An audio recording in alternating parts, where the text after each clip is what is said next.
سرکار دو عالم صلی اللہ علیہ وسلم کا فرمان ہے جس کا مفہوم یہ ہے، آپ صلی اللہ علیہ وسلم نے فرمایا 5 چیزوں کو 5 چیزوں سے پہلے غنیمت جانو۔ جوانی کو بڑھاپے سے پہلے،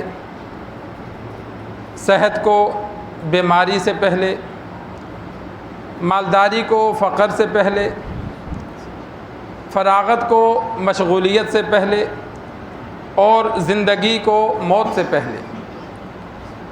آپ صلی اللہ علیہ وسلم نے 5 نعمتوں کا ذکر فرمایا کہ اللہ نے عطا کی ہوں تو ان سے فائدہ اٹھا لو، اس لیے کہ اکثر اگر یہ نعمتیں چلی جاتی ہیں تو پھر واپس نہیں آتی۔ جوانی ہے، جوانی میں انسان مشکل سے مشکل عبادت کر سکتا ہے، روزے رکھ سکتا ہے، گرمی کے روزے رکھ سکتا ہے۔ صحابہ زیادہ اجر حاصل کرنے کے لیے انتہائی سخت گرمی میں روزے رکھتے تھے، اور اسی طرح جہاد کر سکتا ہے، رات کو اٹھ کے تہجد پڑھ سکتا ہے، ایسے اعمال مشقت والے کر سکتا ہے جو بڑھاپے میں نہیں کر سکے گا۔ تو اس لیے فرمایا جوانی کو بڑھاپے سے پہلے، کہ جب بندہ بوڑھا ہو جائے تو جوانی واپس نہیں آتی، تو اس سے فائدہ اٹھا لو۔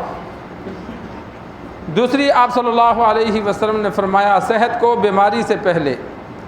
آج کل تو اللہ تبارک و تعالی ہم سب کو پناہ عطا فرمائے، بعض بیماریاں ایسی ہیں اور اتنی زیادہ ہو گئیں کہ جو لگ جاتی ہیں تو موت تک جان نہیں چھوڑتی، اور پھر بندہ پوری عمر ایک مریض کی طرح مشکل سے وقت پورا کرتا ہے، زندگی کے سانس پورے کرتا ہے۔ اللہ تبارک و تعالی ہم سب کو ہمیشہ محفوظ رکھے۔ تو جب انسان مریض نہیں ہے، اللہ نے صحت دی ہے تو فائدہ اٹھا لے۔ مریض بن گیا تو بہت سے کام وہ دین کے نہیں کر سکے گا، پریشانی بن جائے گی۔ اور اسی طرح تیسری چیز آپ صلی اللہ علیہ وسلم نے فرمایا مالداری کو فقر سے پہلے، کہ اللہ تبارک و تعالی نے مال دیا تو اس کو اللہ کے راستے میں خرچ کر لے، کیونکہ بسا اوقات مال انسان کے پاس دائمی نہیں رہتا۔ یا اگر مڈل کلاس کا بندہ ہے، زیادہ مالدار نہیں ہے، تو جو عام بندے مڈل کلاس کے ہوتے ہیں تو ان کے پاس مال آتا جاتا رہتا ہے، کبھی ہوتا ہے کبھی نہیں ہوتا۔ تو جب مال ہے تو اس کو اللہ کے راستے میں لگا لے، اس لیے کہ کہیں نہ کہیں خرچ ہو جائے گا۔ مشکل وقت آ گیا، برے حالات آ گئے تو اکثر بندے پھر بہت پیچھے چلے جاتے ہیں۔ تو اللہ سرکار دو عالم صلی اللہ علیہ وسلم نے فرمایا اللہ نے مال دیا ہے تو اللہ کے راستے میں لگا کر اس سے فائدہ اٹھا لو، مال کے ہاتھ جانے سے پہلے پہلے۔ اور اسی طرح آپ صلی اللہ علیہ وسلم نے فرمایا فراغت کو مشغولیت سے پہلے۔ ہمارا تجربہ ہے کہ انسان جب کسی کام میں مشغول ہو جائے تو جن کاموں کے لیے وقت نکال سکتا تھا پھر نہیں نکال سکتا۔ ہم دوران طالب علمی طلباء تبلیغ میں چلے کے لیے چلے جاتے ہیں، 6 مہینے سال کے لیے نکل جاتے ہیں۔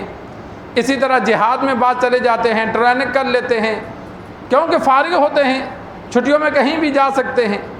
لیکن جب وہ برسر روزگار ہوتے ہیں، کہیں امام بن گئے، کہیں کوئی نوکری پہ لگ گئے، پھر تو وہ اتنی لمبی نہیں چھٹی کر سکتے۔ اللہ معاف کرے، بعض مسجدوں میں تو ایسا بھی ہوا کہ امام عمرہ کرنے گیا 15 دن کے لیے، تو واپس آیا تو انہوں نے چھٹی کرا دی۔ تو یہ پھر انسان جب کسی بھی کام میں، یہ ویسے ایک مثال دی ہے، اس کے علاوہ بھی ایک بندہ فارغ ہے لیکن اگر وہ دکان ڈال دیتا ہے تو اب وہ مشغول ہو گیا، اب وہ زیادہ دیر دین کے کام کے لیے نہیں نکال سکتا۔ اگر سرکاری ملازم بھرتی ہو گیا پھر بھی اسے یکدم اتنی چھٹیاں نہیں ملتی، جو وہ فراغت میں جو کام وہ کر سکتا تھا مشغولیت میں پھر وہ کام وہ نہیں کر سکتا۔ تو اسی لیے آپ صلی اللہ علیہ وسلم نے فرمایا اگر وقت فارغ ملا ہے، فراغت ہے، تو اس فراغت وقت کو گپ شپ میں نہ گزارو، سیر و تفریح میں نہ گزارو، بلکہ اس کو دین کے کام پہ لگا دو، کیونکہ ہاتھ سے یہ فراغت کا وقت گزر گیا، دنیا کے کاموں میں مشغول ہو گئے تو یہ وقت دوبارہ نہیں ملے گا۔ اور آپ صلی اللہ علیہ وسلم نے فرمایا زندگی کو موت سے پہلے غنیمت جانو، کہ جب تک زندگی ہے اللہ کو راضی کر لو، اللہ کے نبی کو راضی کر لو، اس لیے کہ زندگی چلی گئی واپس نہیں آتی۔ جب تک زندگی ہے انسان اللہ اور اس کے رسول کو راضی کرنے کی کوشش میں لگا رہے، اگر وہ غفلت میں گزار لے گا، موت آ گئی تو پھر موقع نہیں ملتا۔ کفار بھی میدان حشر میں چیخیں گے، چلائیں گے کہ ہمیں موقع دے دو، ایک بار ہمیں موقع دے دو، یا اللہ ہم دنیا میں گئے تو اب ہم سب باتیں مانیں گے، اس وقت اللہ تبارک و تعالی کی جانب سے جواب دیا جائے گا اولم نعمرکم ما یتذکر فیہ من تذکر وجاءکم النذیر، کہ کیا میں نے تمہیں عمر نہیں دی تھی جس میں اگر تم نیک بننا چاہتے تو بن سکتے تھے؟ یہ تو نہیں ہے کہ میں نے تمہیں مہلت نہیں دی، میں نے تمہیں اتنی عمر دی تھی کہ اگر تم غور و فکر کر کے اپنے آپ کو نیک بنانا چاہتے، مسلمان ہونا چاہتے تو ہو سکتے تھے۔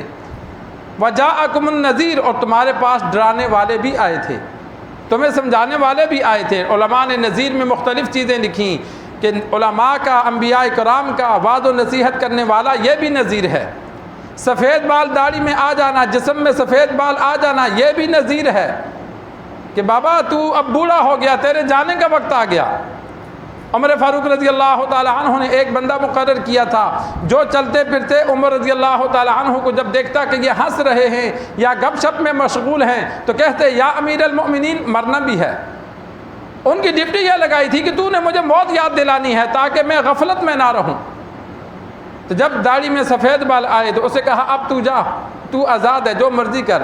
اس نے کہا کیوں؟ اس نے کہا اب تیری ضرورت نہیں ہے، جب دیکھوں گا کہ سفید بال آ گئے تو خود پتہ چلے گا کہ اب دن تھوڑے ہیں۔